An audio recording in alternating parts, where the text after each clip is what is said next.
آپ دیکھیں کہ حضرت سعد بن ربی وقاص نے کتنی فتوحات کی، سپہ سالار بنے اور کتنی جنگیں لڑیں، اور ہمارے آج کے پیشنٹس جو ہیں وہ جنگ تو کیا، وہ بات کرنے کے بھی قابل کم ہی ہوتے ہیں۔ تو ناظرین، آج کا ہمارا جو ٹاپک تھا، سب سے پہلے ہم نے انگور کے بارے میں بات کی، وہ بھی دل کو بہت تقویت دینے والا پھل ہے، اور ہارٹ فلیکسیبلٹی جو ہے اس سے امپروو ہوتی ہے، بلڈ سرکولیشن اچھی ہوتی ہے، خون کی رگوں میں خون اچھا اس کی وجہ سے دوڑتا ہے۔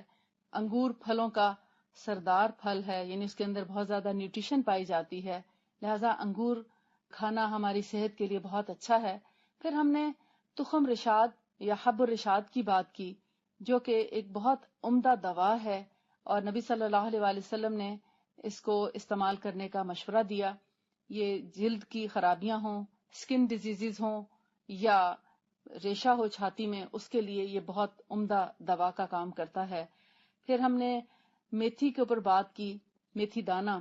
میتھی کے اپنے بہت سے فائدے ہیں، ہمارے ہاں میتھی کا سالن بھی پکایا جاتا ہے، اور میتھی سے پراٹھے بھی بہت اچھے بنتے ہیں، اور میتھی بہت سی چیزوں میں مکس ویجیٹیبل کے ساتھ اگر آپ اس کو پکائیں، مختلف سبزیاں ملا کر، تو اس میں بہت اچھا ذائقہ دیتی ہے۔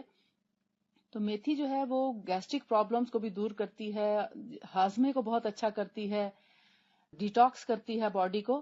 تو لہٰذا میتھی کے اندر بہت زیادہ دوائی اثرات بھی ہیں اور غذائی اثرات بھی ہیں، لہٰذا میتھی کو جب اس کا موسم ہو تو تازہ استعمال کیا جائے، اور جب موسم نہ ہو تو اس کے جو میتھی دانہ ہے یا میتھی کے بیج ہیں ان سے فائدہ حاصل کیا جائے۔ ہمارے یہاں اچار میں بھی کلونجی کے ساتھ میتھی کا بھی استعمال کیا جاتا ہے، اور اس سے بہت اس کا مزہ دوبالا ہو جاتا ہے۔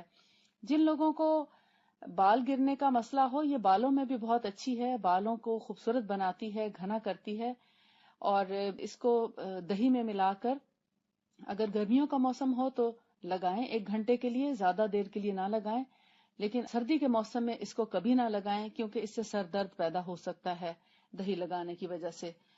میتھی جو ہے وہ ایک بہترین سبزی بھی ہے، اور میتھی دانہ بہترین دوائیا اثرات کا حامل ایک دوا ہے، اس کو استعمال کریں۔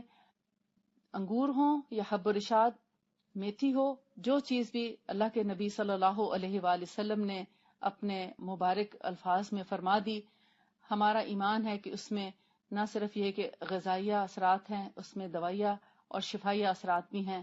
اللہ تعالی ہمیں نبی پاک صلی اللہ علیہ وآلہ وسلم کی سنتوں پر عمل کرنے والا بنائے، اور ہمیں اس سے فیضیاب ہونے کی توفیق عطا فرمائے۔ وآخر دعوانا ان الحمد للہ رب العالمین۔